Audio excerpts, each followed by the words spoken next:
What's up, dudes and dudettes, vibranters? It's Wednesday, and we're running a little late.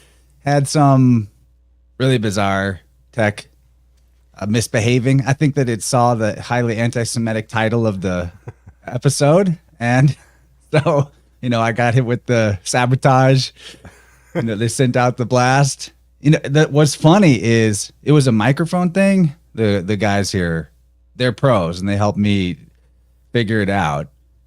But now my keyboard isn't working, so I have no keyboard at the moment. That's okay. I guess I don't super need it, and I can maybe figure that out on the fly as we go. But I see. Dylan reported me to the ADL. Wow, that's exactly why. Thanks, buddy. Anyway, we're here to celebrate and to discuss the brand new book that our great buddy Jorge Mesa, Jorge Mesa at Third Eye Edify has just released. He's also, I think, since he last came on, published a website for his work, and he's just been doing everything he can to elevate the level of his content and production to, further and further heights. And I'm excited to have this conversation with him. Thanks for coming on, man. How you been? Thank you so much for this. I've been great, and it is just what you said. This has been quite a year of transitioning for me overall. Anyone that is kind of knowing where I'm at lately, I moved to Kentucky recently after living in New York for 40 years, and that was, just a little over a half a year ago. And since then, there's been so many things that have been happening. It's been pretty amazing, as a matter of fact. I started something I've always wanted to do. I started a bass guitarist university. I've always wanted to do this with what because I've always been teaching private lessons. And on top of that, we've got this book, and I finally got the website up. You can almost click everything. It's almost done. Little merch shop, courtesy of your suggestion at Teespring. And I'm also going to be adding a section of news articles to the website where different contributors can put in, sign of the time things and, have some serious discussions with people. And I hope that can kind of, again, elevate the situation. As opposed to just leaving a YouTube comment, you can actually go read an article or ask me if you'd like to make one. I'm willing to hear anyone's voice. Okay, someone in the chat says not hearing George. You see that? Yeah, I see that. You could be I think maybe you could be brought up a bit. You just seem a little low. Yeah. What about this? Anyone any better? I think so. Yeah. Okay. Yeah, I do see that though. You're right. Speaking of bass, I'm used to like a silky smooth, good low end. Right. With you. Yeah, man. Your book, though, it's an easy read. I went through it today, actually. Managed to get through all of it in one nice sitting. It was a nice day, warm, got some sun, all of that. So if I may, maybe I'll just introduce what it's about from my perspective, since I've read it now. Beautiful. Okay, so World War U. This is George's book about how the mind is the battlefield of the true battlefield of war. You know what I mean? It's the German word for this is actually, and we don't have a word for it in English, but it's Weltanschauungskrieg, which means worldview war. Literally worldview war, compounded into one word. Good old Germans, they make super words, and we don't have words for that concept. We have to describe it, but essentially this is the battle for the mind, and the real estate in your head being the most important place, that any attention being your spirit. Is truly that's what it is. And so you go through kind of I would call it like a whirlwind tour of many, many different facets of this worldview warfare. And I hope to touch on some of those tonight. Cool. And what I like about it is it would make what doesn't work for people when they're trying to communicate the grand conspiracy and the theys and all that is beating someone over the head with information. Just fact smacking them doesn't often work, but there's a spirit to your book that comes through. It's palpable. And as you touch on different parts of the grand conspiracy in it, it leaves the door open for somebody to have their curiosity sparked and go find out for themselves. And you leave them the breadcrumbs for that while making it a bite-sized easy read that will just get them there. So maybe holidays coming up, get this little pamphlet for a friend or a family member who got a bit shaken during cooties and is maybe ready to walk a little bit further down the garden path towards enlightenment. I like it though. And please, tell us more about your book from your perspective. Oh, I'm holding back like shortness of breath and tears because we're even discussing this right now. I think that what you said, you don't know. It's one of these things where I read it. How many times did I read it? Still had a little error in there or two, but you can't hear your own voice properly. It just doesn't work when you read even if I let it cool off for a month, I would go back and I already know what it says. And reading it, I can't tell if I'm delivering what I am expecting to deliver, right? The same thing occurs in music too. I'll play something and listen back a year later and be like, is that what I actually played? And with this, what you're said about me trying to leave bite-sized crumbs in a short read that is a whirlwind tour simultaneously, that was 100% the goal of this book, as a matter of fact. Yeah, it's got, something of a look to the cover. It's got a title that's provocative and now suddenly very time sensitive since I started writing it, as a matter of fact. And my goal was that I've read so many books. At least these two other guys that I'm standing next to right now know exactly what I'm talking about. I've read so many books, and a lot of your fans have too. And I found more often than not, I felt lucky enough to be able to even read it properly and interpret what was being said. I ended up buying books because I didn't know something in a book, and then I had to look at that little book and make sure that paragraph made sense from the previous book, because they're writing from this place of, if they didn't write it in Latin to hide things originally, I'm reading a translation, right? But they would write it in a way that you had to know something just to be able to actually read it. I guess the idea of what occult really means at the end of the day, right? Occult literature. But I was telling myself, okay, I know how much I get out of these, but what if I never knew any of this stuff? This book would not only be useless to me, but it would actually seem like gibberish, right? So I tried to be, as I often am, very just colloquial and, energetic in a way where the topic is done, we're moving on now. But I did my best to kind of weave them all in and out so that your mind could go to different places and think to yourself, these seem to be connected, as a matter of fact. As people just like you on your show often figure it out, there's always more than one thing connected. And I left the crumbs. I did my best to leave the crumbs so that way, if you read it, you wouldn't be dead bored because you've heard everything a million times. Or slick, same for you. I had people like you in mind when I was writing it. I didn't want it to be just dead weight for you. But somebody who has almost no idea that even any of this kind of thinking existed. I wanted them to not have to be just overwhelmed and almost put it down right away because they don't even think they're able to approach the information. I wrote it like I was talking to somebody on an elevator, I guess, some random person I had just met, and I tried to say as much as I can before the elevator ride was over.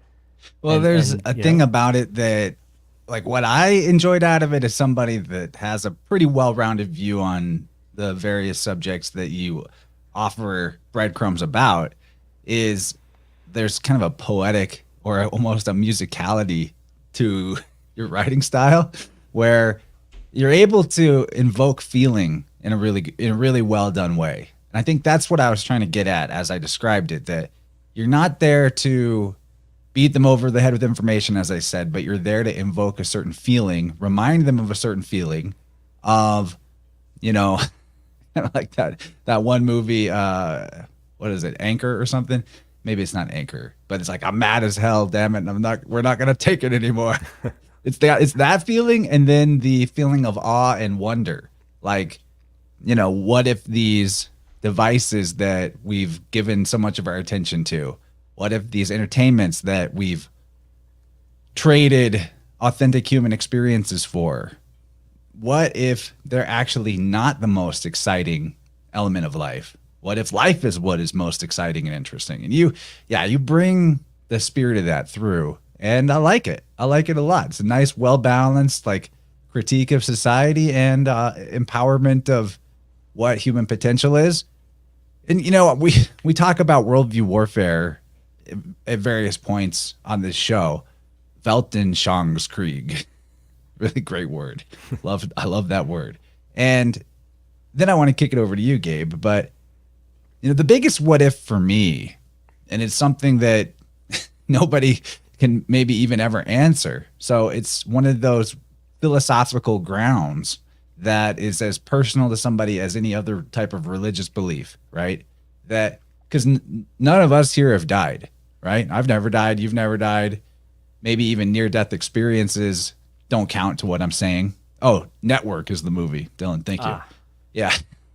But none of us have died. Even near-death experiences don't quite count because you're still here. And the question is, like, what if there's an element to murder and mayhem and all the big scary boogeymen of the world that were offered through media that requires consent on every level? What if that's the nature of the beast? Is we see the consent farming that happens in various elements of you bring it up in the book a bunch of times, like, how many contracts did you agree to today, terms and conditions, or this year, without even reading a word of it? And a ton. But the question is, like, what if we're not actually in a world where some monster can jump out from around a corner and take you out, like mug you and shoot you and leave you bleeding in the alley? Unless you're engaging in that type of aggressive behavior and infringing on other people's freedoms yourself, and the karmic boomerang comes, or B, you believe that that's possible and you let it in by being afraid of it and you attract it. I personally think, like, it's not something you can prove to anybody, but this is the world I live in, is that I'm actually not in danger of the capital T they coming and getting me because I tell the truth about this or that. I'm actually not vulnerable to psychic attack or black magic interference or this, that, or the other thing. I'm actually not afraid at all of being murdered or silenced or what have you. I don't think that that's possible. And if the big if I'm wrong about that, it's a belief that allows me to feel able to do what's good and right without compromise to the best of my ability.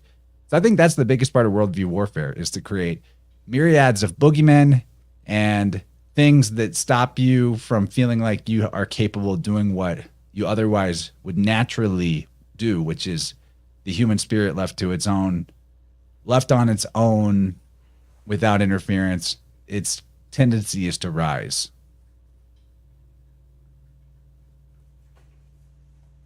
Well said, man. Yeah, man. Well said. I want to echo what you said, Chance, what you left off there. I think one of the ultimate goals to all the rabbit warrens is to find out about the prospiracy, and that the real secret is that everything is working to our advantage, in our favor. Pronoia. And Pronoia versus paranoia. Pronoia. That's it. The sneaking suspicion that the whole universe is conspiring in your favor. Human vibration. That's it. Yeah, human vibration. She's got the best proanoia worldview, which is, if you're going to go into warfare, that's a good one to armor up with. And George, about your book, man, a paradigm shift that I always forget about is that at some point there are people that are going to look up to us to be the history bringers, and show and tell the story of how we got here. And I think that's just exactly what the book is all about, is like passing the torch to, the culture carriers who are going to keep our culture from turning into a cult. That's going to be, I think of, like, Benjamin Franklin's like, yeah, you have freedom if you can maintain it. Well, the same thing is with around conspiracy, is we have a culture, as long as it doesn't turn into a cult, then it stays alive and we're always remain questioning. And it's just funny that that's a paradigm I'm always reminding myself of, is that, we're both student and instructor on this path. So yeah, I'm looking forward to get my hands on the book. Well, what you How just many said, I want to pages? throw one more thing on top of that, Gabe, is how the big downside of conspiracy cult culture is the defeatism, the victim consciousness, et cetera, et cetera. And that's a good point of maybe why not to bludgeon someone over the head with all the nitty gritty of the details of the grand conspiracy in your book as you do. I think that actually helps in some ways because man. even the things we feel pretty sure about, we still don't fully know about a lot of that stuff. Some of it is still conjecture, even if we have strong reason to believe. No, you're right. And this format is not a Facebook post. It's not a movie. So people can stop for a second if they need to and just kind of think about, like, have I ever actually thought of that before? And I hope to evoke that out of a lot of people that maybe don't have this kind of material in front of them all the time, like somebody like me or you, where we're constantly researching and looking for more and more. But the other part of, I guess, what you were saying, Slick, is that people, it's easy to be in your own echo chamber, even if you don't have necessarily what qualifies as an echo chamber. If you find yourself talking to yourself about the same thing over and over again, sometimes you don't move past it, even if you know it's wrong, and that's maybe part of the human condition, I guess. But the beating over the head makes it worse. Some people just turn it off immediately no matter what you're saying. So I was thinking that if I just keep moving from topic to topic in a certain way, and also maybe every so often quote something that people are familiar with, Emperor's New Clothing, something Miles Davis said, something Johannes Kepler said, just to let people see that, I'm not just talking out of my own brand new thoughts. I'm trying to combine all the things that people usually overlook historically and sort of just put them in certain places for people to think about. And it made me think of another German word that's very similar, Gesamtkunstwerk, where the total artwork, as Vagner actually, coined the term, where something is developed from you and you alone. The total artwork comes just from you. And it's funny how that even needs to be a word. You would think that that's not a concept that needs to be determined, but a lot of times people are collaborating, and there's nothing wrong with that. But it's different when it does come from just one person. And because I am just personally speaking directly to the reader in a way where I make it obvious that I want them to know that I'm speaking to them, not just handing off some book by some, I'm not even calling myself an author necessarily. I'm handing off this little tome for you to look at and see what you think about it. And, you come to your own conclusions. I'm not trying to push conclusions either, which is why you were saying the breadcrumb thing. It makes perfect sense. Now that I'm hearing you say, after having read it, it's so unique to hear this now. This is very exciting for me, actually. So, Gabriel, I think one of these days we need to have a full-on episode, at least one, and doing an analysis of different arms of philosophy that we think have any merit. Maybe we don't need to cover ones that we dislike or disagree with, but German idealism and existential philosophy, both of those have a lot of really helpful nuggets and thinkers in there. And I think when we're talking about worldview warfare, Weltanschauungskrieg, the concept of Dasein from existential philosophy comes into play, and it's really interesting. So ultimately, this whole conversation is about how selfhood, your worldview, shapes your self-view. And this is actually like pretty much the basis of biofield tuning as well. Whether it's your self-view being limited that creates a worse world for yourself, or the way you expect life to be creates a worse self in you. These things reflect back and forth. And so Dasein it literally means there and being. Dasein. Being in the world is what the concept is. And it's basically it's describing the unity of person and environment And this is, again, that's basically the biofield anatomy in a nutshell. So Dasein has the three components. It's one of those holy trinities where you have, first of all, your own world, the Eigenwelt, which is the subjective experience, your inner self. And then you have the image making faculty of your consciousness, your imagination, your thoughts, your senses, everything that's uniquely personal to you. Then you have the Umwelt. Let's do their W's as V's. Yep, the Umwelt is the natural world of, basically everything that exists, whether or not humans have something to do with it.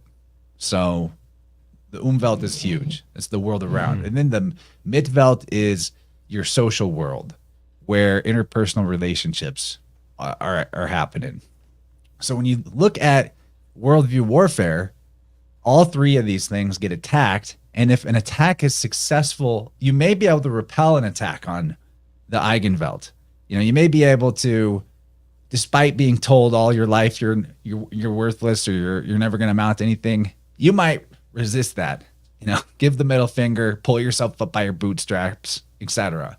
But if the attack succeeds on the Umwelt, where you now believe, though, that the world is doomed and we're going to be destroyed in some extinction event, your long-term your self-growth gets sabotaged because you're not able to see into a long enough term to grow to epic proportions, because you think, well, what's the point? It's all falling apart. Or your Mitwelt is attacked and you see society is broken and you see all the people in it as, monstrous.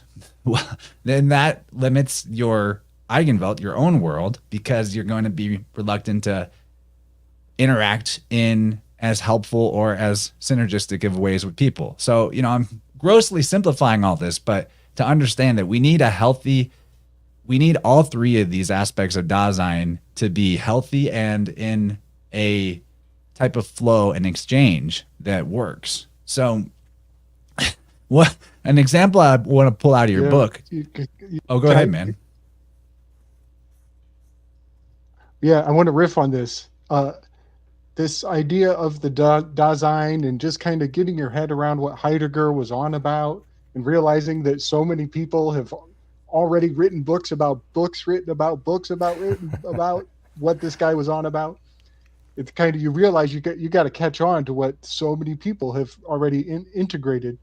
But I think of this as like, this is a good metaphor for for the worldview warfare.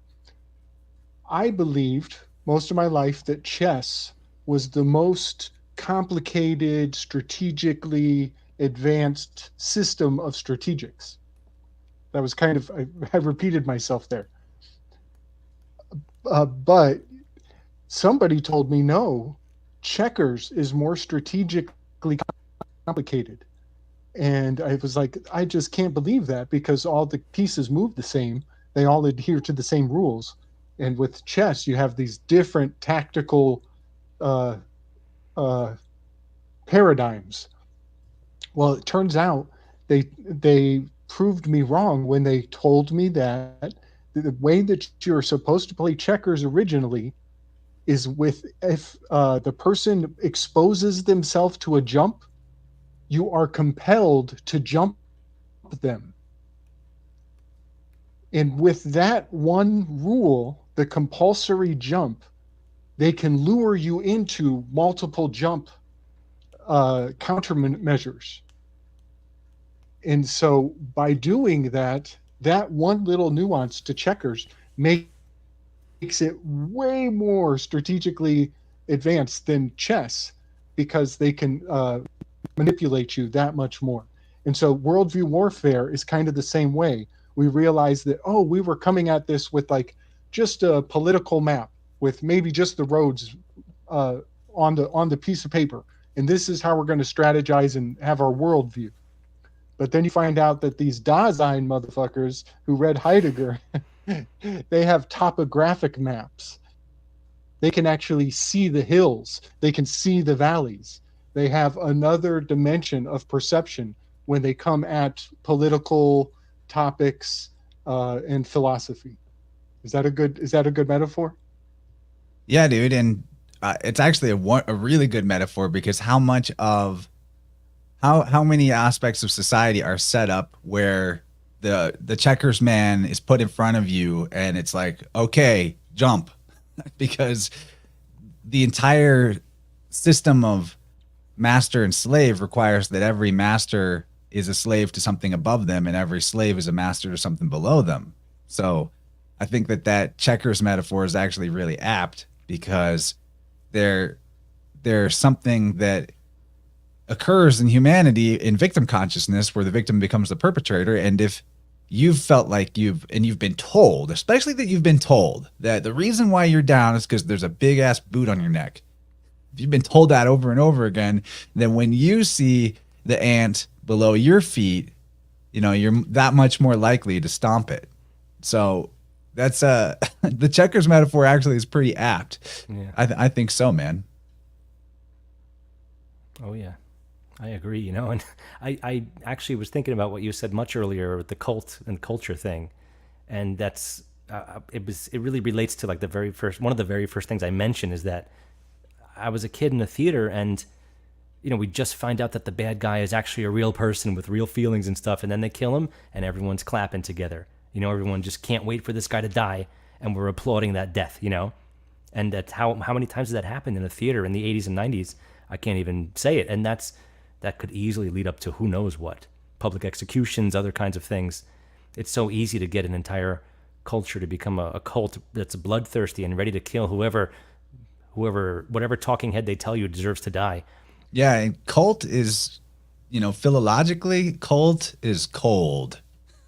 It becomes a very cold, clinical, sterile thing when there's no more living aspect to your philosophy and it's just a received authoritarian thing. Yeah, you're right, man. You're right. Hey, that's a nice mug you got there. Indeed. Screenshot. So there's a part in your book where you bring up dinosaurs, and this is something that I don't have a lot of personal background studying, like the dinosaurs are a fraud, dinosaurs are fake and gay, but it just sounds correct. Like when everything else ends up being opposite day that you look into from what you were taught as a kid, then dinosaurs being fake and gay for sure. And so you brought up like when you're a kid and you seeing the movie and the bad guy about to get executed and everyone's cheering and bloodthirsty. When I was a kid, the thing that really worked on me was the dinosaur extinction meteor. Although it didn't fully work on me. So like when I was like 4 years old, 5 years old, I saw Jurassic Park, like out of, from behind the couch, like peeking. I wasn't supposed to be in the room. And I remember this to this day and being like legit scared of those dinosaurs. So my solution to the fear of what I was being shown on Jurassic Park as like a 4-year-old was to then find out everything I could about dinosaurs and whether or not I needed to be afraid of them. So I didn't go super far into it. Like I didn't learn all the dinosaur names and their qualities and attributes because I found out, and I would go around telling everybody that the dinosaurs were wiped out by a meteor. So they're not around anymore, but it's just a theory though. That's what my 4-year-old self would say. So I knew it was just a theory even then. But my point being, you hint at this. You say, I learned about the eschatological nature of their extinction. Eschatology. Great. You use a lot of great 50-cent words in the book. Some of them I even had to like check the definition on and make sure I knew what it was. Cool. But the eschatology of the extinction event that is the dinosaurs is that you humans are no better than these dinosaurs. They ruled the earth. They were huge. They were unstoppable. They were here for a really long time. And now they ain't, bitch. They gone. And that's what's coming for you. That's basically the eschatology of dinosaurs. Am I wrong? I think it's exactly right. Yeah. Can you expand on like the the conspiracy aspect? Do you have any details about like what makes dinosaurs so bunk in terms of specific refutations? Because I'm actually curious. Well, one thing that really struck me recently is that they suddenly all have feathers. They're always trying to get this bird brain idea going with them, and I thought that was an interesting change of pace, even though they've never had a skin sample, as far as I know. I'm not sure how much a bone can tell you about skins having feathers and hairs and stuff, but I can sum it up very simply, I think, without even getting into a bunch of details. Is that it's twofold. First of all, it's everywhere, especially for children, right? They're more focused on telling you how a rocket ship can come back into orbit, and they're more focused on telling you all they can about dinosaurs than gardening or anything important for years, for years and years as a young child in the Department of Education's wonderful little program they have for you. But this is what ends up happening. Suddenly, your kid's first 4-syllable word is Triceratops, and they got you. And then Bill Nye says, what kid doesn't love dinosaurs? Like, of course, they all love dinosaurs. It's everything that you've ever seen. There's so many different series. They're really hyping it up lately, too, especially on television and all these other, I think there's dinosaur stuff all over the place again. And Michael Crichton writing Jurassic Park, I think, might have been the impetus for it. It kind of came back because he's always ahead of the curve with what he writes, and then the movies come out. But it's just like the outer space propaganda. I don't think it falls into a different category whatsoever. They push it and they push it. They step off for a little bit. And if things start getting questioned in any way, suddenly there's 10 new dinosaur movies. There's plenty for kids to choose from. I don't think there's a kids program I can find that doesn't have an image of Saturn and a rocket ship and a dinosaur. I can't even find one because I got a 2-year-old and a 3-year-old. And I'm trying to avoid all of that stuff. It's everywhere. It's hard to avoid, but they get you. And these kids can actually say the names of these complicated names of dinosaurs. They just make sure you know it. Just like the tobacco signs are at eye level or used to be. It's the same exact thing. They make sure that you know it. Why is that the focus of the education? I learned so much about dinosaurs for years, and not on my own either. On my own too, but school was just pumping it on me. It's crazy. It's crazy. It's everywhere. And yeah, they want you to think that you're just as weak, and that they could even come back. Maybe we're going to lose the battle on this planet. I use the word lightly. And then the dinosaurs will come back because we're just so weak. We need a better, bigger, better, faster, more species.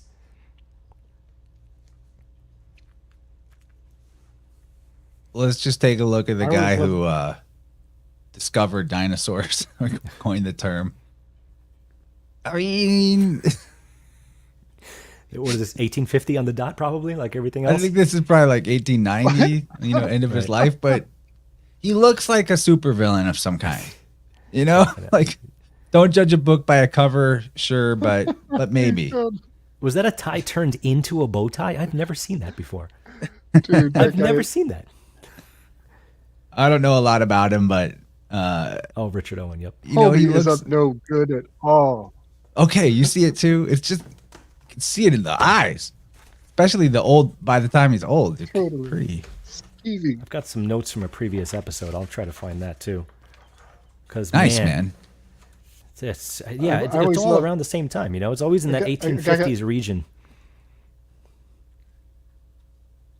Yeah, I got to point out, dinosaurs is Twilight language for don't know source, and that's very interesting as the battle between science and religion has waged all through the eons. Wow, that's cool. That's cool. Super chat, Gabe, on Cash App, $ Slick Dissident. This man should be paid for those ideas. Dinosaurs. That's seriously. Absolutely. I mean, it's just part of the whole meaninglessness of existence spell that is outer space. Dinosaurs are definitely part of that. And what is intriguing to me, if you want to give us more examples about that, about why to be skeptical of it, because it's the kind of thing that I might fire off at a family gathering when somehow dinosaurs come up and I'm just like, fake and gay. And they're just like, you don't believe in anything, do you? As if like my world is somehow less by being skeptical of everything we're told. But, you know, I usually just at this point, I'm able to just be like, yeah, but how many of the things that you were shocked and appalled at my skepticism later, you're like, yeah, I think you might be right about that. So you give it time, you'll come around. Right. And I think that that's the other thing about this. Oh, go ahead, Gabe. You're on a bit of a delay, so sometimes we get a little off kilter. Sorry. I'll start doing a little Gabe dance so you know that I'm coming in hot.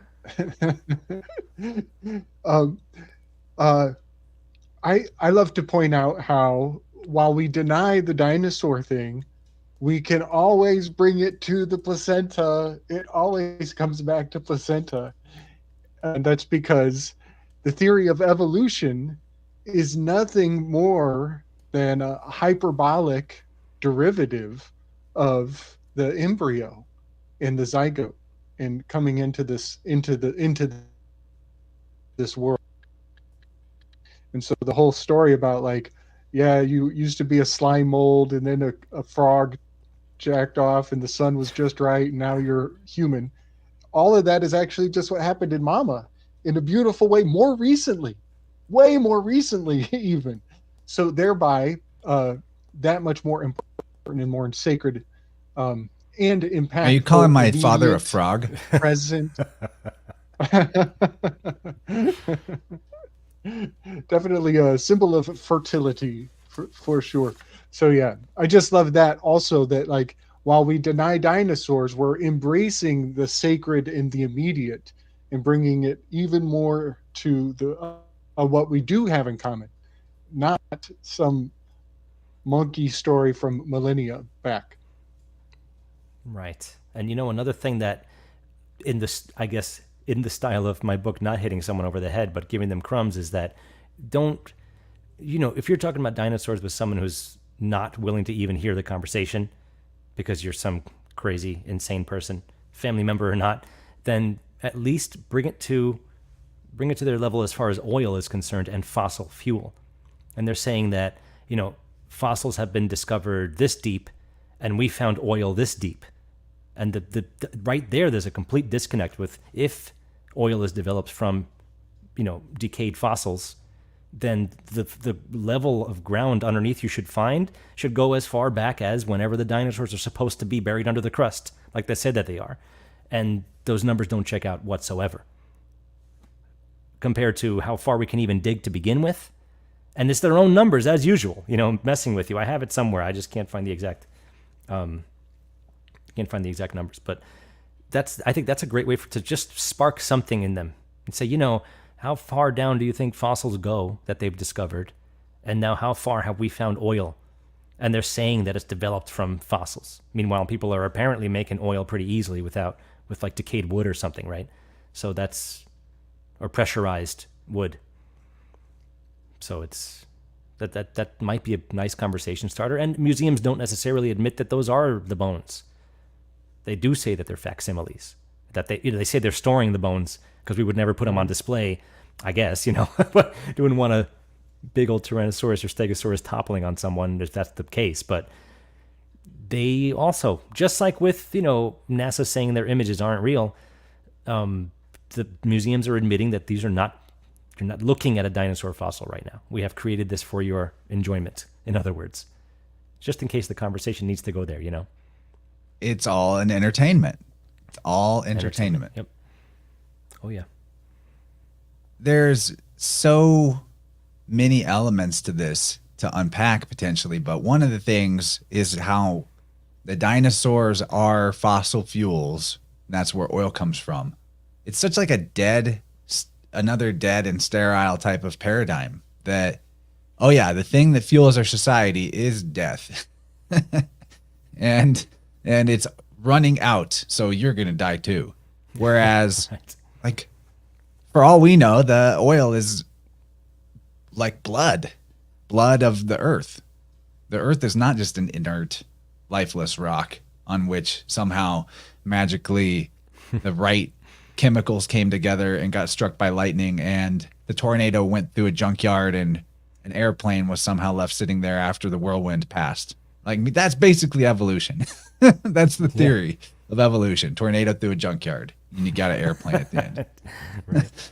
And so I think that it's more likely that the oil is some kind of a life force circulator of the plane that we live on itself. You know, I've heard crazy unfounded or unprovable theories about that. And anyway, maybe we could segue to talking about, you know, speaking of terrible lizards, I know there was another thing that piqued my interest you talked about in the book a little bit, and that was the social engineering of Godzilla, the Godzilla movies. That was something I was never into before as a kid, but can we go there? I'm sure you have a lot to say about that. I would just want you to let it rip, dude. Oh, shit. You know, I actually was just interviewed by good old Crow 777. I said, I've got a Godzilla episode for you. What do you say? And we just did that. So I'm actually pretty fresh on the info, but I would have been anyway. Sweet, but they'll hear it here first, though, right? They'll hear it here first, man. Okay, good. Because I'm a super Godzilla nerd. I don't need notes in front of me for this stuff, man. You know, I've watched many of these movies well over 200 times. And not to show off, it's just I lived in front of a TV for a long time, which is part of the reason I felt like I needed to write this book, by the way, because I was supposed to become some cubicle slave, and it didn't happen, thankfully. But the series starts in 1954, 10 years after the end of World War II, right? And suddenly we were like back to having this cinematic handshake between us and Japan, even though what happened, you know, what they say happened. And the propaganda started right from the start, really. I mean, right there you have the nuclear weapons thing, and you've got, he's basically a dinosaur, lizard, whatever you want to call it. So there's those two things right there. There's actually images of how the Earth evolved, and Big Bang is discussed in the first movie. And for several of the earlier movies, they're whipping out little kids' books to show pictures of dinosaurs. It's always like a kid's book, you know? And the series carries on for its first iteration of movies until 1975. And within these about 20 or so movies, there is an entire movie based on a secret tropical location where the UN is conducting weather manipulation experiments in order to, you know, to save humanity from starving, of course, because the population is growing so big. And they want to make sure that tundras and deserts can be converted into livable places, so that way humans can actually survive and keep going, because we're doomed in 30 years, you know. And that was 1968, 69. So right there is already just red flag city, you know. JFK gets assassinated 63. Next year, movie starts with an assassination on a princess. Up until the moon landing, 65, 67, 68, these movies had tons of miniatures of outer space, the Earth spinning, the moon. People go to a special planet that's hiding behind the sun, and they plant a wonderful trifecta flag of the United States flag, Japanese flag, UN flag. Boom, right on this planet. We were there first. It's all there. And that's, you know, it's tip of the iceberg. But one thing that is really interesting, as a matter of fact, because first of all, the first movie is very good and quite an emotional thing. I think that it's worth watching. It's not some, you know, old Eastern cinema that doesn't have the right beat for a Western audience. It's very watchable. The acting's actually pretty decent. And it came from the right place no matter who was pulling the strings. But there's a guy with an eye patch as one of the main characters. And several times throughout the series, he has a right eye patch, but Godzilla's left eye gets hit a lot, and we get this exact shot. And the camera zooms in, and it looks exactly the same. Happens many times throughout the series. There's a lot of single eye symbolism, with which we could go into that forever, but it's funny that he does it. You wouldn't expect it. With the big G, and just boom, just like that. And there's a lot more. There's all these little things all over the place, but I think overall, it kind of started.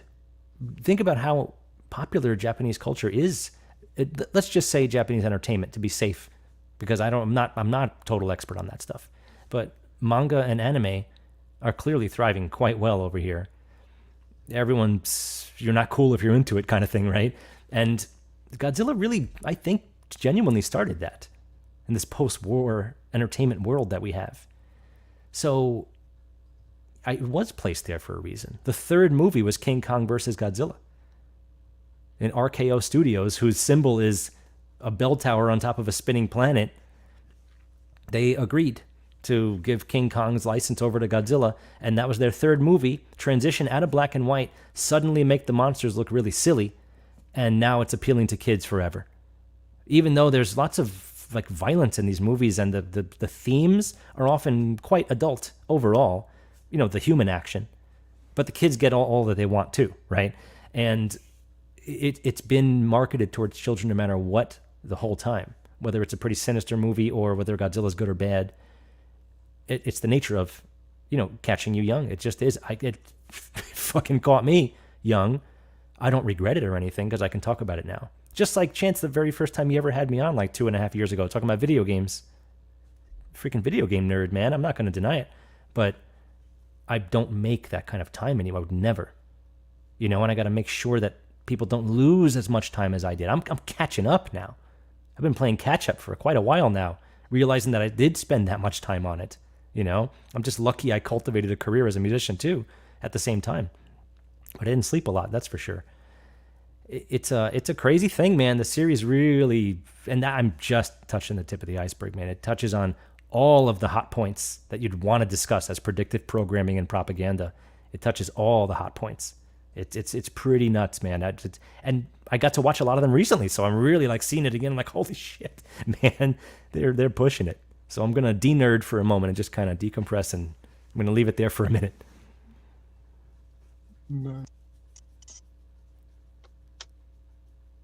Nice, man. That's awesome. I'm so excited about the Crow episode. That's gonna be hot fire. Yeah, it was long. It was a long one. I don't know if you guys touched on it. Oh, cool. Well, so the Godzilla thing has a fascinating correspondence to the day of 9/11, when George Bush is sitting there dragging time for an hour, story hour, drag time, story hour, and on his book is a dragon. There's literally a dinosaur, a lizard, a Godzilla.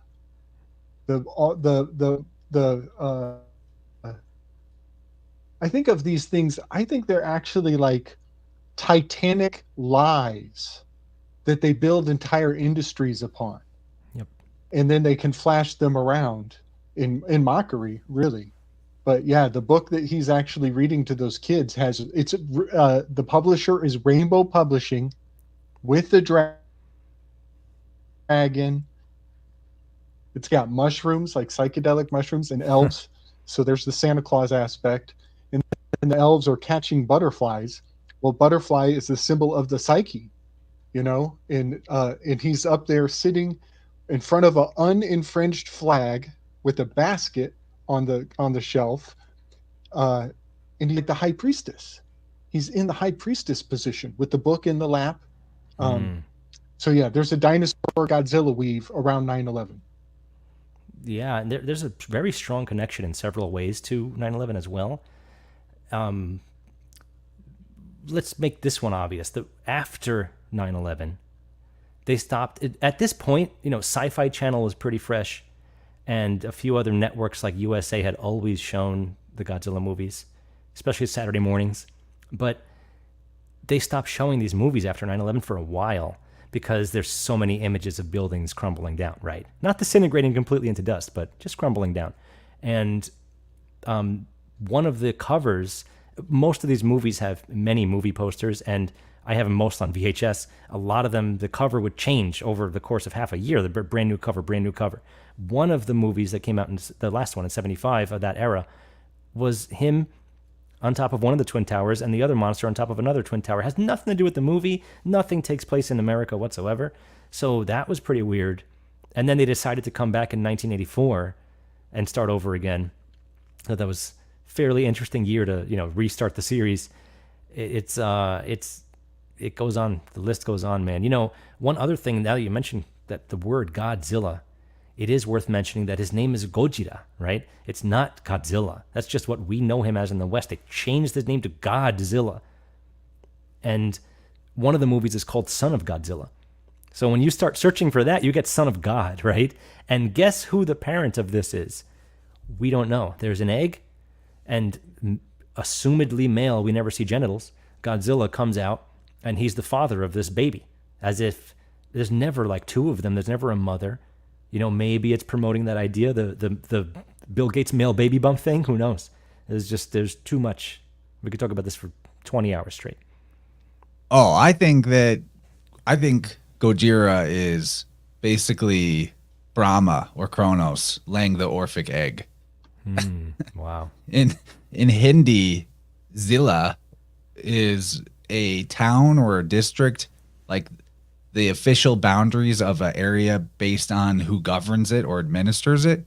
Wow. So when you say Godzilla, it's like basically like the jurisdiction of God in a sense. And also now we have a God-sized lizard. So there's the reptilian overlord aspect to this. I think it's just a silly pop culture Gnosticism type allegory. When I say pop culture, maybe I should say like dark or inverted Gnosticism, you know, that the thing that is behind the scenes of whatever types of cults or societies run Hollywood. I say whatever type, but essentially, you know, the ones, the world is broken, Tikkun Olam, the God is dead or God is deranged and we have to fix God, all of that type of idea that is, I think that's the thing, is basically selling you the idea in every which way possible that you're meaningless, and the thing that the true power of this existence or universe might just squash you out, you know, like an ant being stomped on by a boot at any moment, you know, whether it's a natural disaster, tidal wave, et cetera, et cetera. And I believe that the seeding of these ideas that basically you can just be annihilated and everything, you know, crushed into dust by seemingly random chance or by acts of God. I mean, acts of God, that has a lot of legal significance, that idea, an act of God. Yeah. The thing is not insurable necessarily. And anyway, once you have been seeded the idea that random chaos can just annihilate you, then the next step in the worldview warfare is, and there's a capital T they, who is us, and we actually harness these forces and we can do it on command. We can press the button. We got because, you know, the threat of nukes is below not even very veiled with Godzilla, of course. Right. Weather control, you brought up weather control, that's part of it. And I don't necessarily believe that any of that is possible at all, but I do think that if there was a route to that type of thing being possible, it's through a more existential philosophy rather than a technological capacity. And that just like shaman can make the weather change, what if a whole bunch of people believe the imminent destruction? Is there a critical mass that occurs where enough people believe in imminent destruction and thus it appears, it occurs? And I think it's an old game. I think it's a really old game. How many generations and thousands of years have we been warned of the deluge and that it's a cycle and, like, you know, the whole thing's going to be destroyed and then regenerated? What if there's some element of summoning that through enough collective belief? I think all of that is in the mix. Yeah, man. I'm thinking of the word. I'm thinking of the word psychic meteorology. Psychic meteorology and its harvest potential on Wall Street. You know, and there's all kinds of different dramatic variations of what they can do with that system they have in place. And it's not just Wall Street either. You know, they seed ideas well in advance. And I love how the word fossil fuel, by the way, has the word self in the middle. Self, fuel. Yeah, Wow. just I love finding those little hidden center words when you take out the implied space in between. Wow. Chance, you mentioned act of God. There is something really profound with around, like, I struggle myself with, like, okay, if I believe that in climate change, or if I believe in weather manipulation, I'm walking on this thin line between who gets the credit, who am I giving credit to for an act of God? Do I believe that it's just the weather, that God creates the weather, therefore God gets the credit for when the weather goes a certain way? Or am I giving somebody else credit for the acts of God? And is that a potential hijack point psychically? Yes, And I'm you're, not I'm not getting on it. one That's side or the no. I think that there's a huge gravy portal you're opening right here, and that's what I'm trying to get at, is that it's like the biggest part of the conspiracy isn't what they can do. It's in convincing us that they can do stuff. And that's, I think, the real trick. And that's where you're basically demonstrating how existential philosophy, the topology of the conspiracy. The conspiracy is not about what is actually being done in dark robes and shady grottos and all of that. Yeah, maybe that stuff occurs here and there, but it's not that well organized. The part that's well organized is that your inner world and what you believe affects the outer world and what happens there. You know, like, not just your Eigenwelt influences your Midwelt and your Umwelt. The world around you, the society world, the nature world, your inner world, they're all intrinsically linked. So that's what we started talking about, and hopefully we're making a good case for it. Why, at the end of the day, you know, why I like George's book in a lot of senses is that you're not trying to convince them of any kind of grand architecture of conspiracy so much, and instead, like, you go figure it out for yourself what you think it means, but we're not here to, like, scare you into believing in an all-powerful them. I like that. I think that that's important.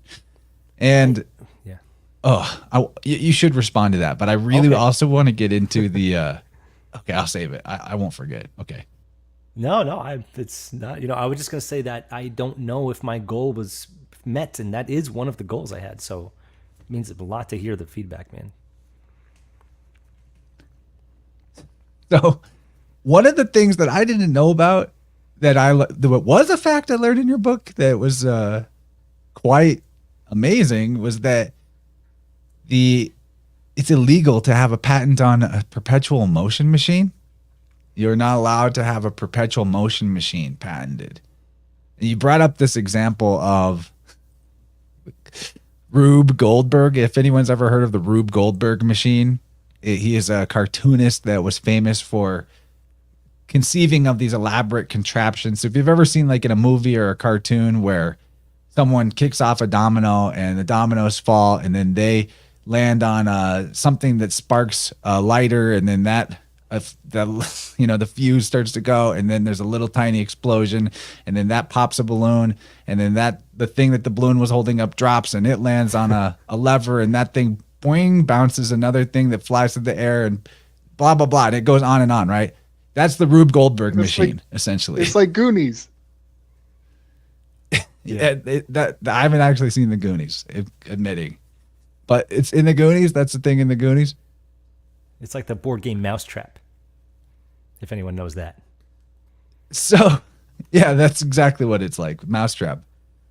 So, apparently, this guy Rube Goldberg actually once made a cartoon called Something for Nothing. It's like it's a short film, if you will, but like one of those old school propaganda films. This is from 1940, where he does his drawing of in a Rube Goldberg style to show you why you can't have a perpetual motion machine and why you have to have gas or fossil fuels for an engine to work. But the point being, we take it for granted that cars have to work the way they do, that batteries as we use them today have to work the way they do.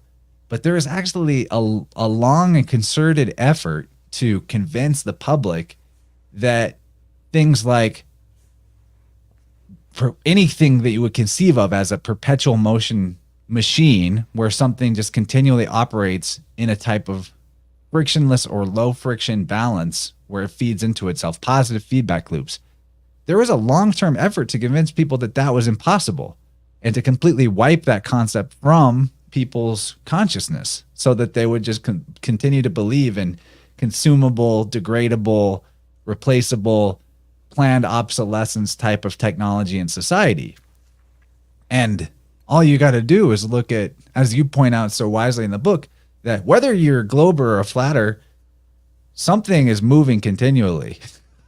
It does not stop.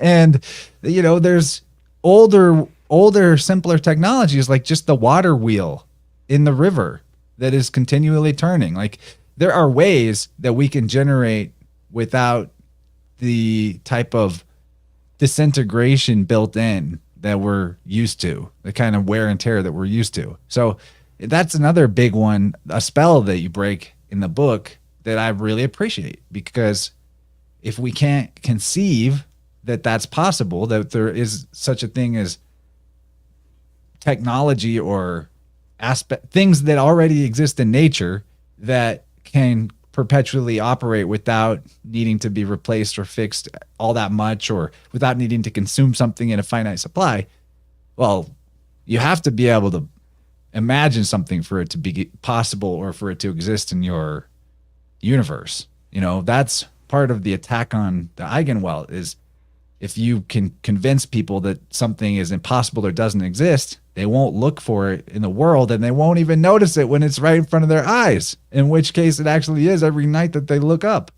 That's exactly right. And the worst part of that, in a World War U sense, is that, let's just say we're all stupid idiots and we're bothering to make one of these things. Let us. Why is it actually off the table? You know what I mean? It's off the table. You just don't even bother. You're an idiot. And that's leads to exactly what you said.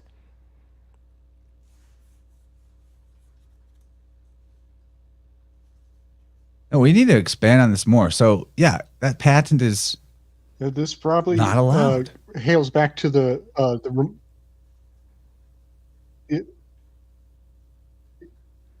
right. This goes back to the war on the machinists, you know, and like making it so that there's less and less variation in mechanical expressions, and then they have a couple wars. You know, this is part of why they made illegal. They made alcohol illegal for so long. I think it was 33 years, right? 22. It was some magical Masonic number. Right. But while they were making, turning your own distillery into fuel for yourself, while they were making that illegal, they were also streamlining the mechanics for how machines would work. And then when they made alcohol legal again, they had streamlined all of Hatton's so that you could only go through Rockefeller mainstream pipelines. You know, otherwise we could all be brewing our own medicine and our own gasoline fuel, which you can actually still do. You can actually supplement alcohol in your car for certain cars. This is not medical advice, people, but for certain vehicles with certain stipulations, you can make stuff out of the backyard and do like 50-50. You can cut your own fuel if you're into it. But that used to be fully possible, and now it's less and less possible. This comment sums it up. Dylan, always bringing it. The same people who claim perpetual motion is impossible due to a violation of the second law of thermodynamics will claim a vacuum of space is next to a pressurized system that we live in without a barrier. And they can't even determine the height of that barrier. And suddenly the moon is in our atmosphere, right? Yeah, good one, Dylan. For real. But in the first place, too, the whole thing that a perpetual motion machine can't exist because it's a violation of the laws of thermodynamics is kind of a straw man in the first place, because like it's a way of discrediting the entire idea of some kind of efficient feedback loop type of energy or work capacity, right? I mean, obviously nobody's going to imagine that has any sort of common sense or reason that you could build a machine that will never, ever, ever break down no matter what, and nothing about it would decay with time, right? But that's basically the straw man that they're giving. They're setting up the straw man that like, oh, well, you can't make something that just turns itself on and kicks itself off and continues working forever without any input or maintenance. So they're building a straw man and attacking that. But the reality is maybe you got to put an initial push of energy in or some kind of kickstart, right? And maybe you got to do repairs and maintenance at some point. Sure, all of that is, we're not like crazy people. But that's the way that the argument is given. And that's basically across the board part of worldview warfare is people's lack of understanding of logical fallacies and how that lack of understanding is weaponized against them so that they don't even realize when they're being persuaded by, say, a straw man argument, of which that's probably the most common one that you see, in media. Yeah, well said, man. And we're not the ones saying anything 100%. We're usually the ones saying, well, there's this side, and let's see what works. We got to try it. We're usually the ones saying that. It's unfortunate that we're so bastardized as a result, Yeah, and the same time that they were straw manning the idea of perpetual motion and efficient energy was the same time that they were, to Gabe's point, outlawing doing prohibition on alcohol for the pretense of the public good, when in reality it was to prevent this way more effective and efficient fuel source from becoming widely adopted to the point where it couldn't be rooted out. That's what I think. Oh, there's some good people in the chat. I just want to say hi to Michelle's Healing Home. Good to see you. Gnostic Chef is saying hi in here. Moonbuggy, MS, Robert, Diogo, Carrie, some real legends in the chat. Rachel, thank you for the super chat earlier. Marty Leeds over at Gnostic Academy gave a nice super chat. Polymathing in the chat. Nice. Priscilla, lots of good people here. If I didn't say hi to you, we love you. Thank you for being here. It's really nice. It's fun to be hanging out. I appreciate you guys being part of it.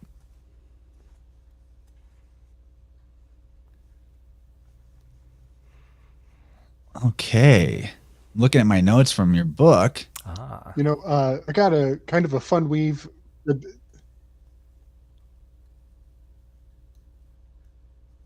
How many pages was the book, George? I originally edited it to be like just over 70, and now it's like just under 60-ish readable am I glitched? pages. You're good, Gabe. You're just a little delayed. Okay. All right. Cool. Nice. Yeah, it's just under 60. I love that you. Okay, so it is. It's kind of like a starter kit for people who might be in the new to the terrain. Would you say? Yeah. It eats like one of those manly pee hole pamphlets. That's great. That'll be good for gift giving. Ah, well, I wouldn't disagree with that. Wink, wink.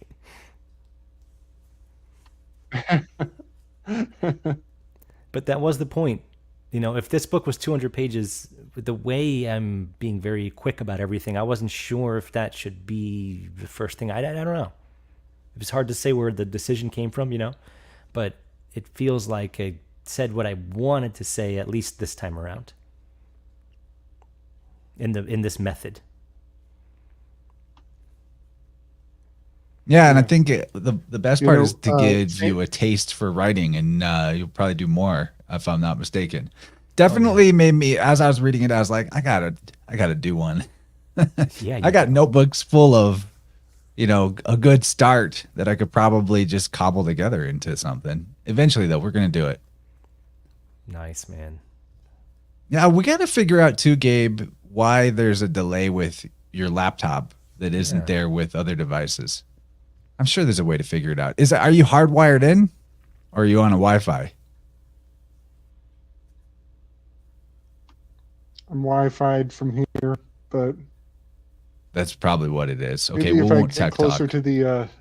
to the home signal, Yeah, one of those things, or it's a all good. signal, Yeah, something we George. can I'm, we can get you some tech though. We'll get you this sorted. Let's make sure we talk about it. all right. That sounds good, buddy. That sounds awesome. Yeah, George. Very inspiring for me as well to get my notes in order. That's like a life goal is to get on that book, man. It's not going to write his damn self. So, yeah, buddy. Very, very encouraging. That's cool, man. Because this is I've always wanted to anyway, but since I've done so many video episodes now, I started the book before the show ever started, by the way, and then it took a hiatus for more reasons than one, and now I tried not to actually pull too much from any episode notes. This is what every time I sat down, I just let it go and then kind of just picked and choose what I think would belong and should stay, you know? So I tried to make sure I didn't treat it like an episode or I didn't treat it like anything else. I wanted it to be its own thing, and potentially introduce people to this, world of mine, if you want to call it that.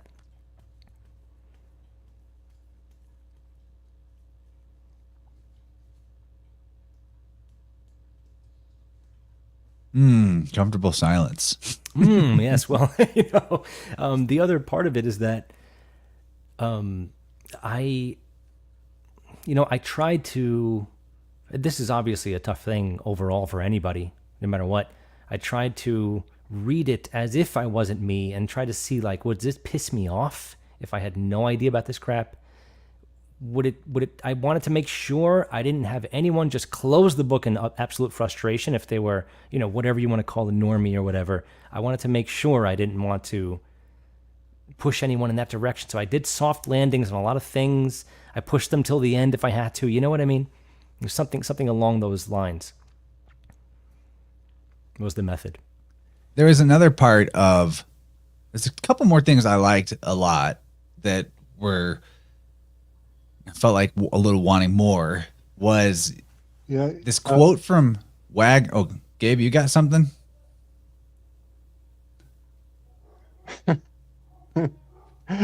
Sorry, buddy. Sam Tripoli, he has this term he calls the rule of the Ronin. Have you heard Sam Tripoli's rule of the Ronin? No, actually. It's basically that you have to make sure the person wants to know the thing that you want to tell them. It's like you have to coax the invitation out of them to get their permission. Otherwise, you can generally sense when a person isn't ready to receive the information. So it's like if they're not ready to receive it, then you waste your breath trying to convince them. So I love the breadcrumb technique. It's very, very Socratic. Wonder why he calls it that. Is it because you might get like disowned from your family if you try to tell them stuff they don't want to know, and that's the Ronin, is a samurai with no lord or master? Maybe, right? But no, I think it presumes that you. Oh, I think it's the presumption that you've gone rogue, that you're not with the mainstream, that you're not a sellout, that you have self-ownership, and so people are going to come to you and be like, "So what's your secret, man? How come you don't have to, sell out to the master?" And be like, "You really want to know? Yeah, I want to know. I don't think you want to know. Prove to me that you want to know." You make them jump through a few hoops before you give them the secret to being a Ronin. I like that. I really liked this quote that you gave from Richard Wagner that I had never heard before. Luxury is as heartless, inhuman, insatiable, and egoistic as the need which called it forth, but which, with all its heaping up and over, reaching, it never more can still. For this need itself is no natural and therefore satisfiable one, by very reason that, being false, it has no true essential antithesis in which it may be spent, consumed, and satisfied. Man, that's a really crunchy one. So I kind of want to just take it a little slower through this. So the luxury is heartless, inhumane, insatiable, and egoistic as the need, in quotes, which called it forth. So basically saying that the idea that a luxury is needed is itself it's a subjective need, not an objective need, right? And so, or it's the ego decides that it's a need, not the heart or the human biology itself, or something about that biology that needs to be satiated. And so because there's no actual biological reality-based imperative for that luxury to be needed, thus it cannot be, there's actually nothing that it can satisfy. So if we're in, it's exactly the negative feedback loop thing again. Right. So if you're in the belief that this is a need and then you go to consume it, then you will continue to desire more and more of it in an insatiable way, because there's nothing that it's actually satisfying. There was nothing for it to satisfy in the first place. Hopefully I made it make a little bit of sense, but like that totally struck me. I never really thought about it before. We're going to repackage it one more time. Yeah. Luxuries that you believe you need cannot satisfy anything that you actually need, but the belief that you need it causes you to insatiably want more of it because the thing it's attempting to satisfy is an illusion that is not being satisfied. Wow. I see this in the biofield when people want to come for some kind of help with an addictive consumption behavior, right?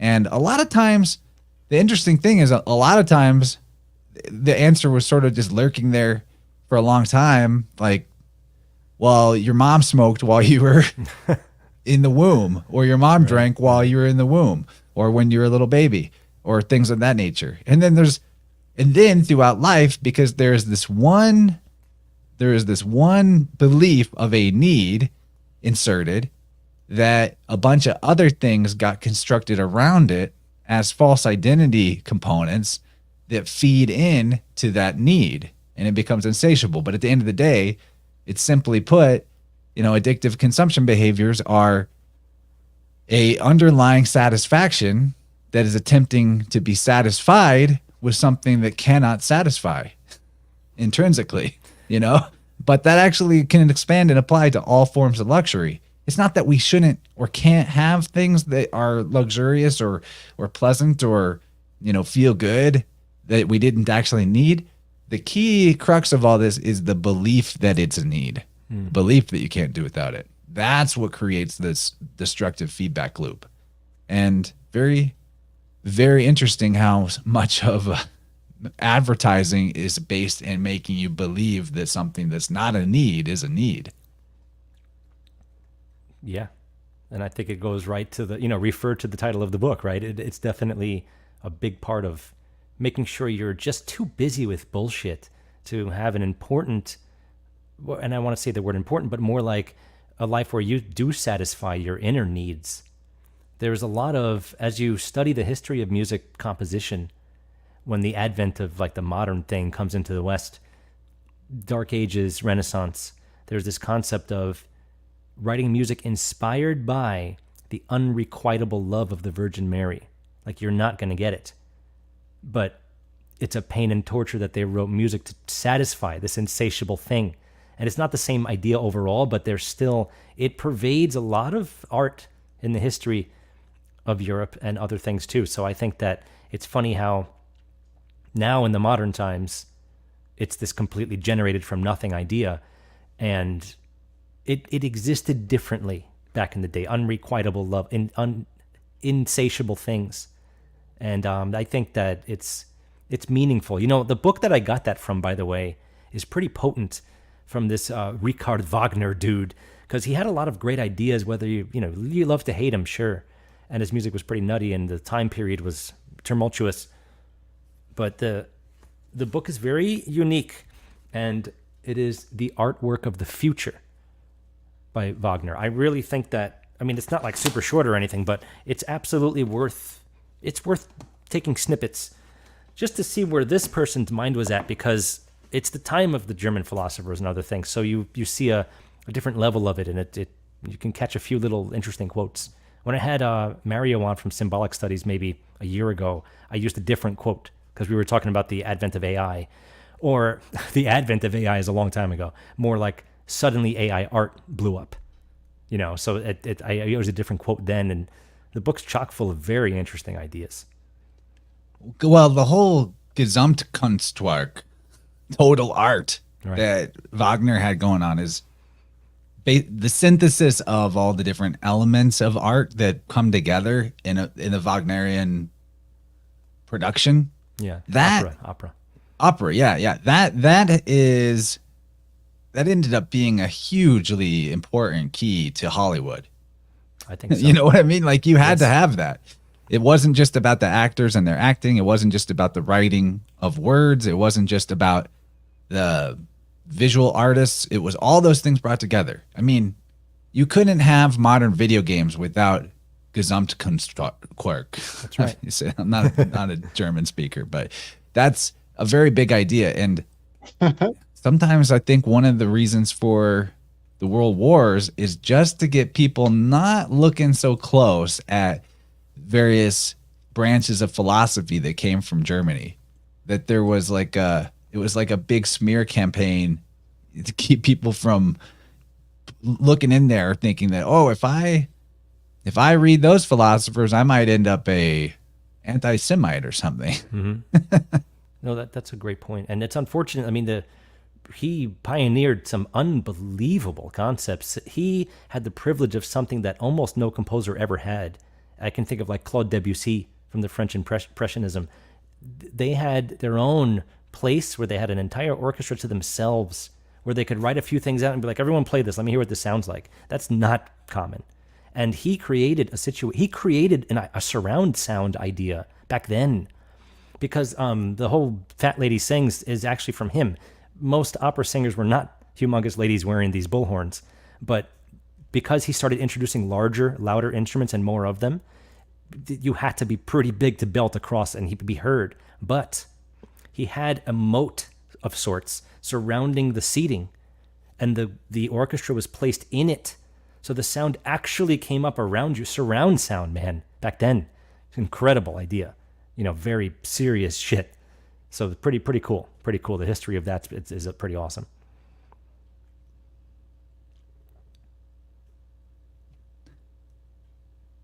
Man, And that is edifying. cool.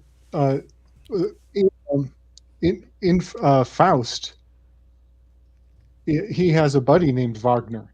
And when Faust goes on his adventure, he comes back at the end of the story, and Wagner has accomplished the homunculus.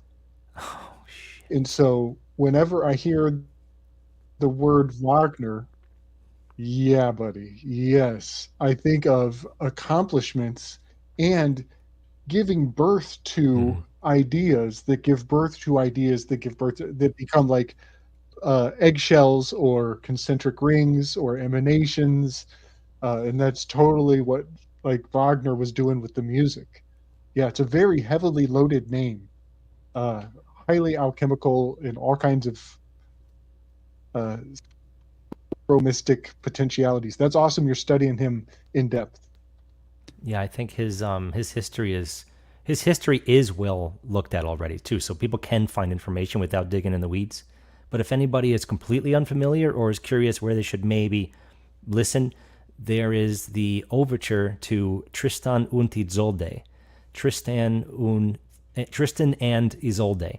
I think there was even a movie. I don't know anything about the movie, honestly, but most of the time, not him so much because he was on board, but a lot of people were using mythology and mythological stories to lament about the current political situations without getting caught, right? They would take the story and use that. It's like, oh, I was just talking about Greek myths. But if you listen to that, just the overture, don't worry about the rest of the piece, you'll find that he broke a lot of boundaries regarding what you focus on.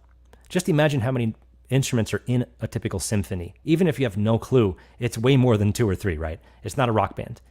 There's a lot of instruments. And even in, let's say, okay, there's clarinets, there's 5 clarinets. It's a lot of instruments, right? He managed to weave a situation, I didn't even mean to use that, but normally there's a melody to focus on. And it has everything to do with what you were saying before about the high, mid, and low level of things. There's foreground, middle ground, and background musical studying. And the foreground is the melody, of course. The melody is the song. It is what you sing. You don't sing the chords, right? You sing the melody. He manages to weave the melody in and out of different instruments where your focus keeps changing. And I mean, it's a mushroom trip all in itself. Trust me. It's an interesting little piece for sure. Man, the whole Faust and Goethe thing is another one that would be fun to just really expand on and weave on. I didn't know this, but I just looked it up a little bit, like the homunculus part of Faust, that the homunculus is initiated into the process of becoming human, fully human, by the sea god Proteus. I'm like, what? Really? Proteus is one of the sons of Poseidon. He's the old man of the sea. Buddha is called the old man. Po is the name of Buddha, Poseidon. I mean, there's so much you could weave in with that. Proteus is basically the protagonist. It's just another version of Phanes, essentially. It would be another one that would be great to weave on to demonstrate the whole thing of like, there's really just 1 or 2 gods here that they have a bunch of different names and epithets and they're all wrapped together. I'll continue my weave, but Gabe looks like he's chomping. Yes, buddy. Oh man, Proteus keeps coming at me, man. He's important. He's in protein. Even the word protest. Like think of so he's basically like think of like a big amorphous mass of people moving so that they can facilitate change. So even the word protest is whatever this mouth noise that we give mythological value to periodically in different shapes is Proteus. Even a protest is Proteus. I think a protozoa is Proteus.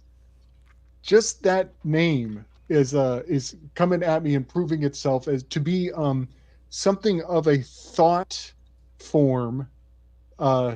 I'm seeing them as like sea urchins or like oceanic creatures of the mind.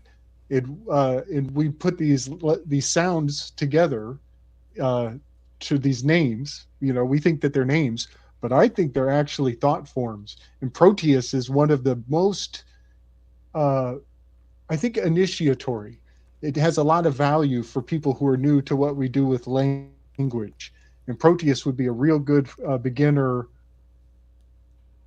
We congeal and reform around the same letter sounds.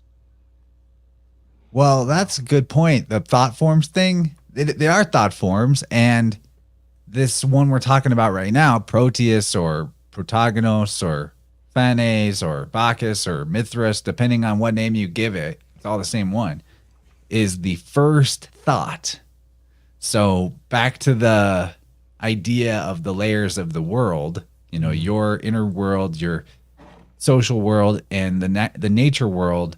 This is the first thought of being in which all of those things are in existence. That the very first time any kind of thought was had by anything anywhere, where that thought was, I am a being in a world with others. that's Proteus. That's the very first thought of being. I mean, it's the initiator of Dasein, essentially, is the concept. So it would be fun to talk about that, but I wanted to, while we have people's attention right now, I actually wanted to expand on something that I think fits this conversation perfectly from the last stream you and I did, Gabe, where we were on the 3rd episode of Loki. And if people haven't caught up on that, I kind of recommend it because it's just getting better and better. That you may not love comic books or comic book movies and TV shows, but it's such an awesome launch pad for us to just talk about the keys of symbolism to the mystery schools. Like, it's just a lot of fun. I think you'll enjoy it. Even if you never even go watch the show that we're analyzing, you'll learn a lot from it, and you won't be lost because we kind of guide you through the plot as is helpful to be where we're at. But the big, to me, like the big existential philosophy question of the last stream we did, the 3rd episode, how it was all about the justice or adjustment card and the Libra part of the zodiac. And Gabe, believe it or not, Venus just entered Libra, where she's exalted. And we happen to be talking all about that character, Venus in Libra, like that aspect of the goddess. Fascinatingly enough, it was like, this is part of what I'm talking about, how these 3 worlds all converge and are really one world. Like, our inner world was mirroring what the luminaries and the clock were doing at that exact time perfectly, which is awesome. But the big question of, like, the big sort of finality of that conversation that we got to was along the lines of, does balance and like justice in terms of the adjustment card, is there 2 ways for it to occur? And I was sort of offering the possibility that there's actually like a life version of balance and justice, and there's a death version of balance and justice. And what the, at least surface level, and what I think is being said in the Thelema or Crowleyan sense of the adjustment card and this part of Libra, is that, again, to that sort of dark, twisted, misunderstood, or in my opinion, inverted Gnosticism path, that by bringing all things into balance with their opposite, or to applying each thing its opposite, you are able to cancel out manifestation and thus snap out of the illusion of Maya or of the world, or escape the matrix. That's sort of the Crowleyan idea of the adjustment card, that you perfectly balance your masculine and feminine energy, or actually how it actually goes down with Hollywood types and what's being pushed in the world right now is you gender bend yourself into oblivion to where you have 0 generative potential anymore, and thus life will end because you cannot continue it. And then you are free from the illusion of existence. That's basically the philosophy. And then we also talked about how the other version of this type of equilibrium, if you will, because that is a form of equilibrium. If you bring things into perfect equilibrium to which they're in full stasis and no longer moving and perfectly balanced against each other, that it may be death, but it's also equilibrium in a sense. And then there's the equilibrium of flow and movement and exchange in an equal or fair or balanced way. And I use the example of the water cycle on Earth for that. How water is evaporated out of the stream, and then it moves to the sky, and then it rains on a place that needs it, and then it goes into the ground, and then it comes up out of a spring somewhere else. And it's in this constant flow and exchange where it's in perfect equilibrium, perfect balance at all times, always finding where it needs to go to continue that balance. Yet it is life generating, life affirming, and it's in movement. It's not in stasis. And that's the other side of equilibrium. It's actually more like total freedom rather than total annihilation or oblivion. Total potential, pure potential is another way of considering it. And so why I'm bringing this up, and like what made me think about this again was the perpetual motion machines, in a sense, because when you're being sold that there's no such thing as perpetual motion, it's like, but have you looked around at the water? What's the water Seriously. doing? I think it's in perpetual motion, man, and nobody's like putting anything into it other than what's already here. Anyway, you know, the sun may be a part of that, but it's there, it's happening. And why? So with that, you know, the question maybe that eventually we get to with World War U and philosophy and conspiracy research or spiritual pursuit is the big one. Why is there such a thing as good and evil? Or if we accept that there is good and evil, why is the evil allowed to exist? How does all this work? And so where I'm landed on this is that back to this adjustment card idea that there's the stasis and the death possibility of balance, and then the flow and the life possibility of balance and equilibrium, is that one side feeds into the other, and it's actually creating a perpetual motion machine. So those of us that are maybe aligned with good and life and freedom, we have a tendency to allow others freedom. And that's how our Eigenwelt interacts with the Mitwelt, gives freedom. We expect freedom for ourselves. We allow freedom in others. But in the allowance of freedom to others, it generates the possibility that those others can do harm, can do wrong, can do evil, can cause death, or can cause themselves to die. That's essentially it. I mean, even if you are really in the state of total freedom in your Eigenwelt, then they're not going to cause you to die, but right. They might cause themselves to die because you gave them the freedom to do it. You didn't tell them, no, you can't, or you didn't stop them, right? And in that allowance of evil that the good gives the evil the freedom to do it. The evil then does things that cause decay, cause death, cause disharmony, cause disequilibrium, cause imbalance in a sense. And all of that trial and tribulation that is generated by the evil having this freedom given to it by the good actually strengthens the good. It sharpens our claws, our teeth, our wisdom, our forethought, all of the above. We're actually served in all of the capacities of expansion that we have. Just as a tomato plant needs some wind in order to grow strong and not, falter. All of that is necessary. So the evil, in its freedom granted to it by the good, strengthens the good. And everything that's seemingly decay and evil, just like in winter, the plants that die create room for new and stronger and better plants to come up later.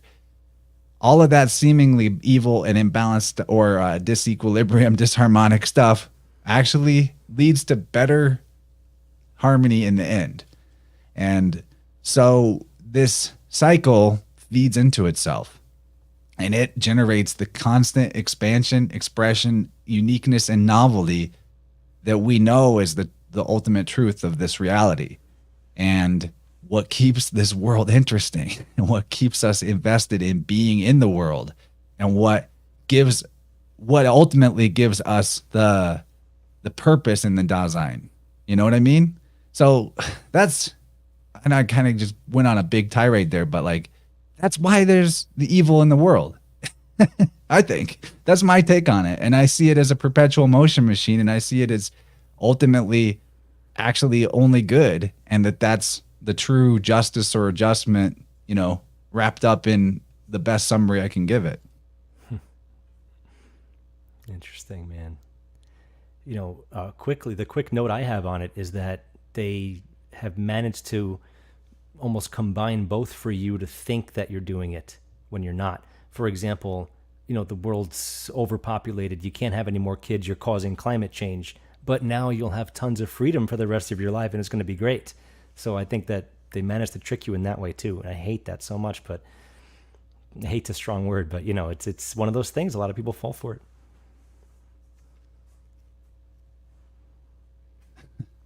So if you guys, found that rant interesting, go check out our Marvelous Demystifiers episodes. and you'll kind of get walked through an even more interesting step-by-step symbolic analysis of that. Gabe, I feel like you got something to say in response.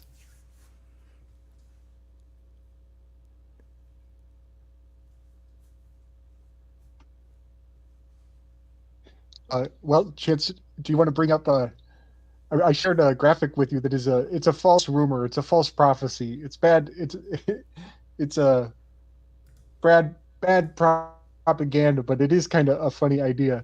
That last graphic I sent after the show, I realized, and this could just be a teaser. This is not a reliable news source whatsoever. Link we didn't make while we were live. The female Loki, she has some writing on her sword, and we were having fun speculating that maybe that this sword and this character relates to the adjustment card. The adjustment card has a sword in her hands. It is the same sword as the Ace of Swords from the same tarot deck. And lo and behold, you look up close to that Ace of Swords, it has carving on the Ace of Swords, Chance. And so I put the carving from the Loki series next to the carving of this tarot card. And I was like, oh, it's a prophecy.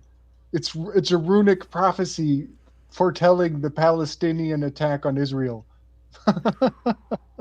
Man. And I'm partially joking, but we did just go into the season of the fall, which is signified by the swords. And so the time of year for the attack to happen, for the swinging of the imminent prophecy, is really fascinating. Now, so I was kind of having fun with the Palestine. It looks like it says dilemma on it. So that's a theta, eta, lambda.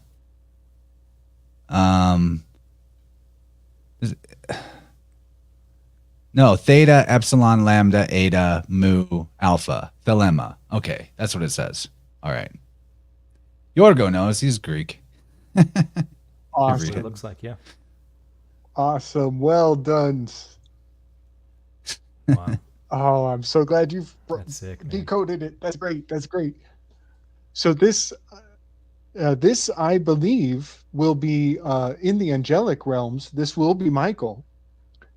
When Michael kicks Lucifer's ass, he ends up showing the scales of justice to Lucifer to be like, see, you don't have a chance, son, to put him in check. So this, on my Enneagram work, this is totally Michael. But one thing that's interesting, Chance, is the actual scales of Libra in the heavens.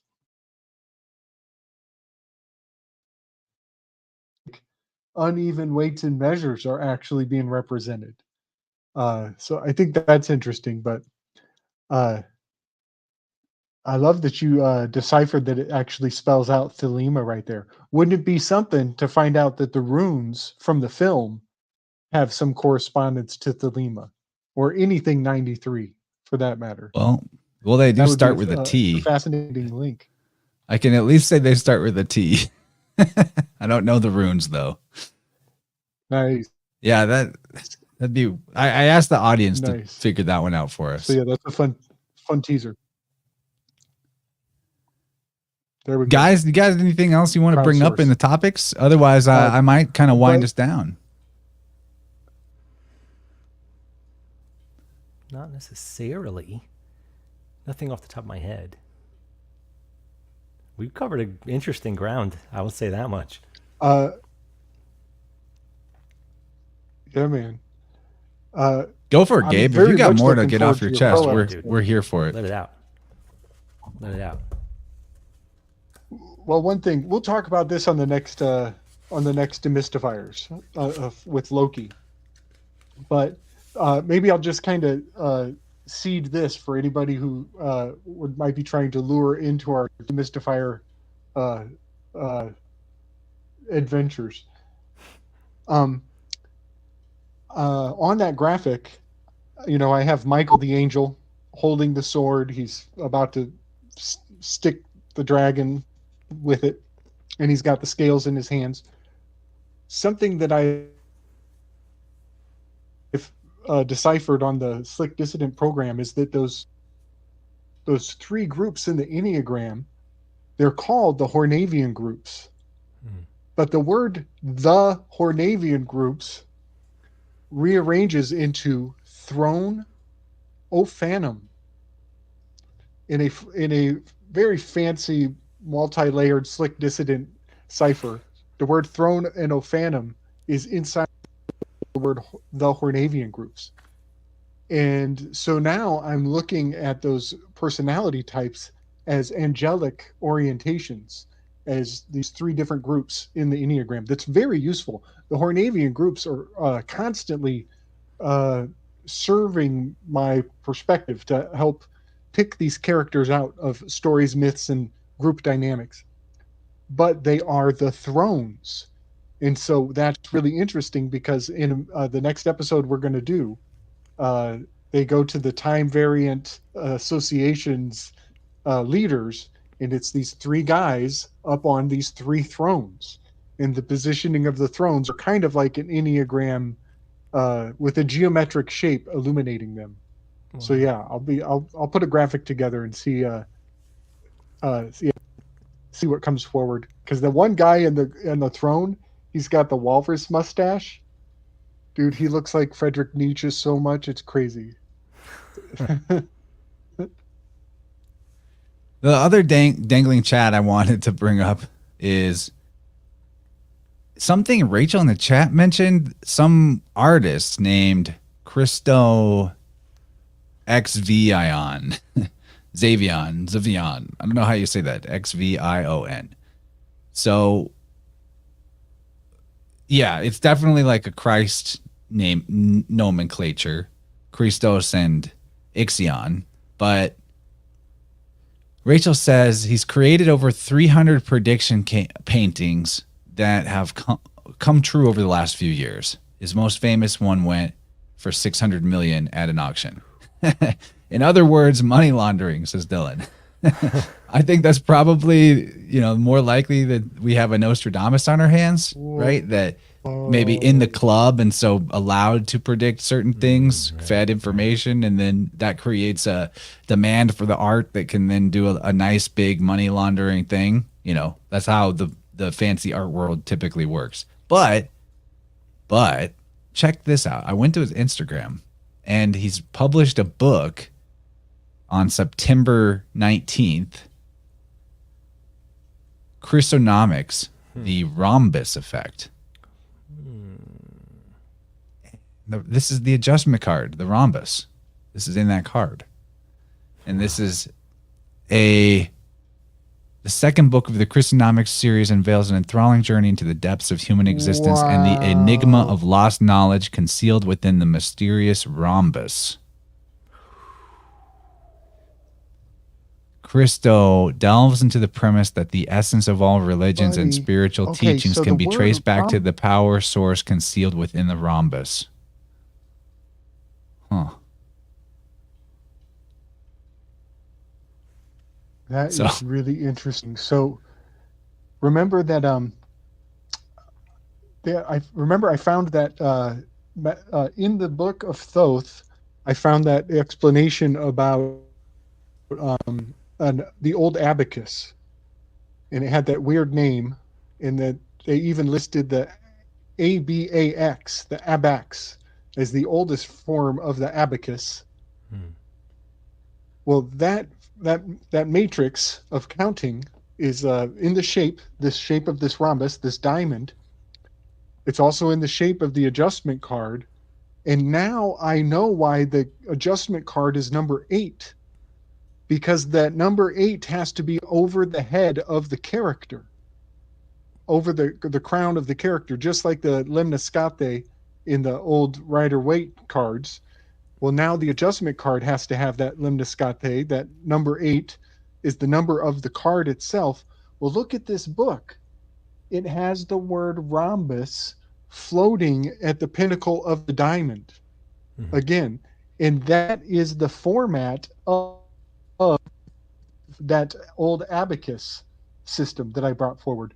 I'll bring the graphics together. Sometimes I'm so visual, I like try to describe it with my words, but I can totally see this cover next to the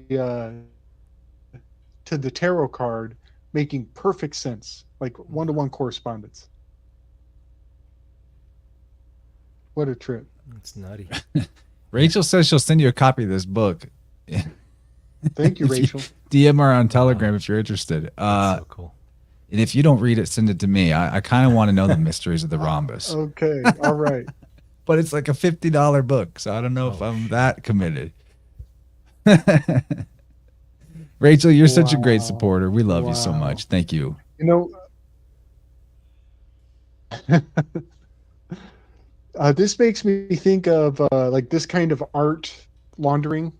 Yeah. It reminds me of one really great example was, do you guys remember the guy who ran out in a sporting event? I think it was a football game, a major, like maybe a Super Bowl, and they arrested him because he's running around naked on the field. And then you find out that he actually made a bet for like $100,000 that somebody naked would run out on the field on that game. Do you guys remember that story? No, I did not hear about that, actually. Yeah, it's kind of nonsense I usually know. Yeah, I think it was at a Super Bowl. Yeah, I think it was a Super Bowl that a guy ran out naked on the field, got arrested, and then we find out that he had made a bet, and I think they found out that he had a backup person who was going to run out on the field naked if he didn't do it first. So he had doubled down his chances of winning his own bet. Wow.